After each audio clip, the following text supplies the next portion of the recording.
química nos faltaba ver electrólisis, proceso en el que se usa energía eléctrica para hacer que una reacción química no espontánea se pueda llevar a cabo.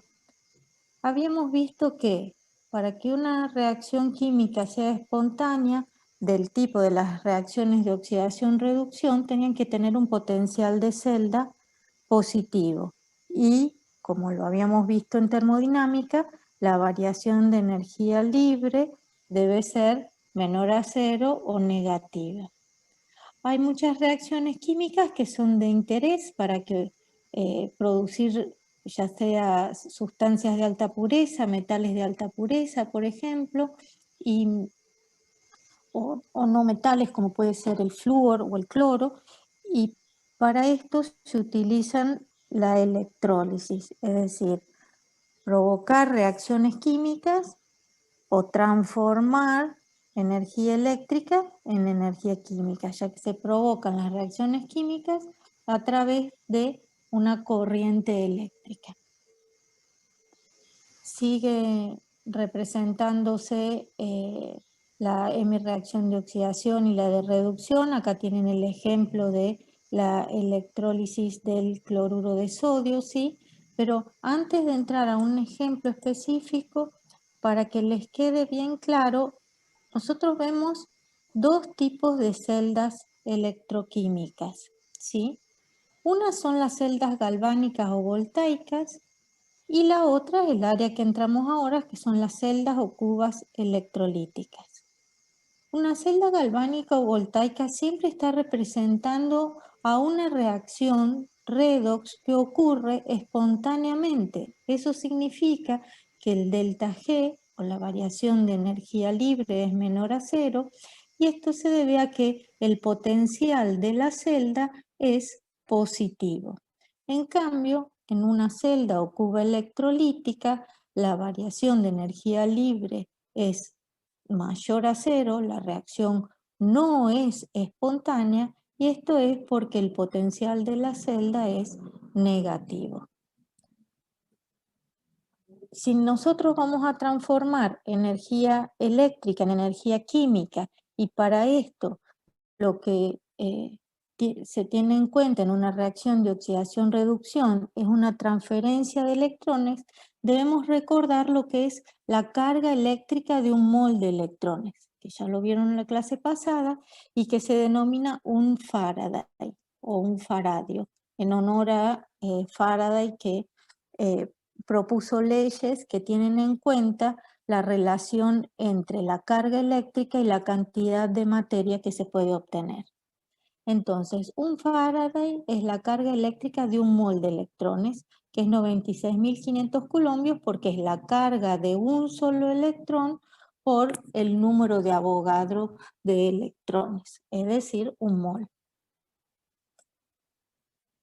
En el caso de la electrólisis, por ejemplo, del cloruro de sodio, que sabemos que es una sal y está en estado sólido, lo que se hace en una cuba electrolítica es fundirla. Y al fundirla nos quedan los cationes sodio y los aniones cloruro. Esos cationes sodio y aniones cloruro, en una cuba electrolítica hay partes de la cuba que siguen siendo las mismas que en la celda. Es decir, en el ánodo tiene lugar la oxidación. En este caso, los aniones cloruro que pasan a cloro gaseoso. Y en el cátodo tiene lugar la reducción. Los cationes sodio de la sal fundida que ganan electrones y pasan a sodio líquido. Esto es más bien un esquema, y acá les muestra cómo sería más realmente que ocurre en un electrodo, en un cátodo de hierro y en un ánodo de carbono, como la sal fundida, los iones en solución, los iones que se pueden mover, lo que van a hacer es producir sodio elemental en estado líquido, y sabemos que el cloro es un gas, entonces se produce el cloro gaseoso. No están divididas, ¿sí?, es una sola cuba y el flujo de electrones que sigue siendo por un conductor externo lo provoca una, por ejemplo, celda galvánica o una batería que extrae electrones, digamos, y los transporta hacia el cátodo donde se va a reducir el sodio.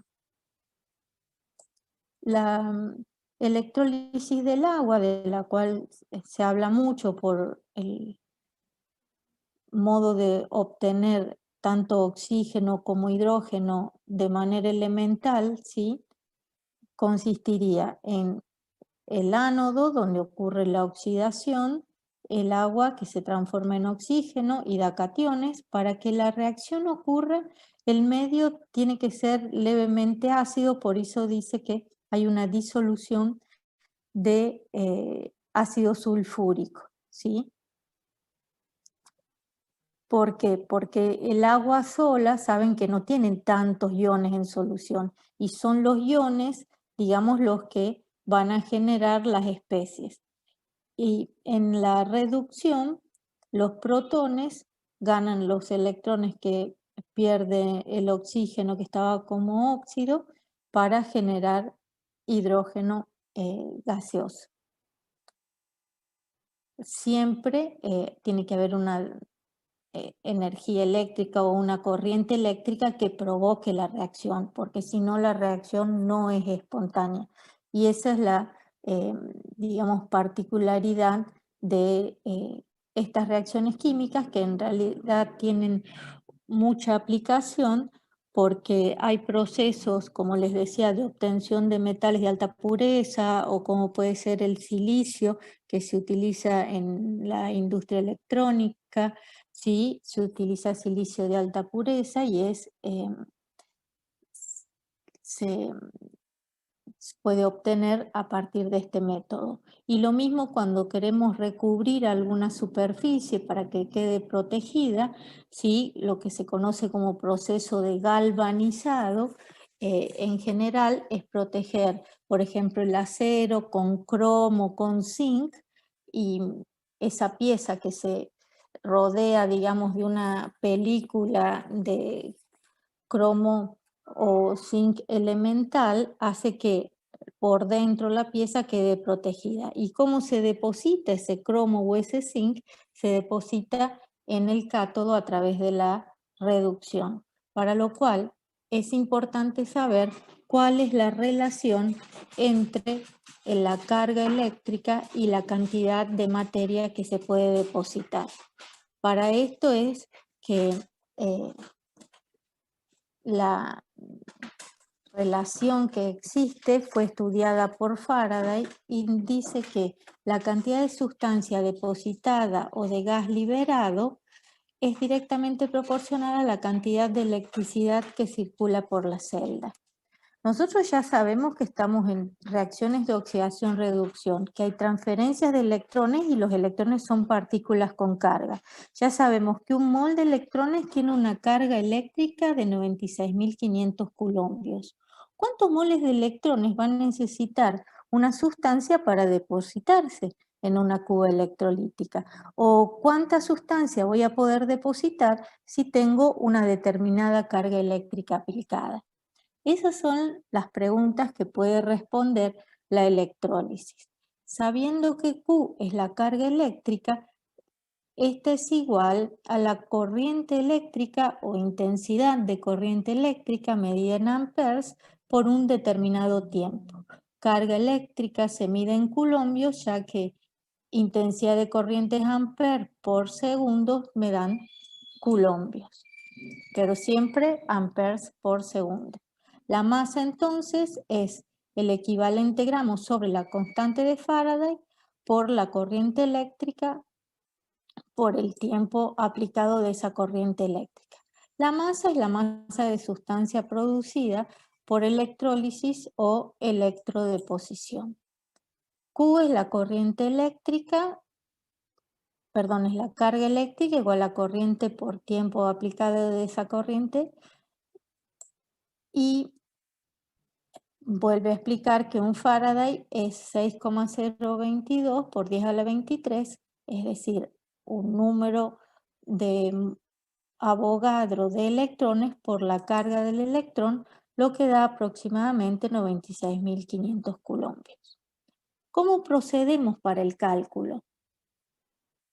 Sabiendo la corriente que se aplica por un determinado tiempo, ¿sí?, podemos calcular lo que se conoce como carga eléctrica. La carga eléctrica que se va a aplicar para que la reacción química que no es espontánea pueda producirse, es decir, la energía que se aplica para que la reacción ocurra.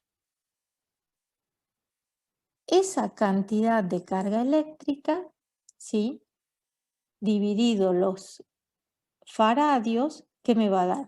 El número de moles que se van a transferir en esa reacción de oxidación-reducción. Por ejemplo, que va a ganar en el cátodo los iones de esa sustancia que se va a depositar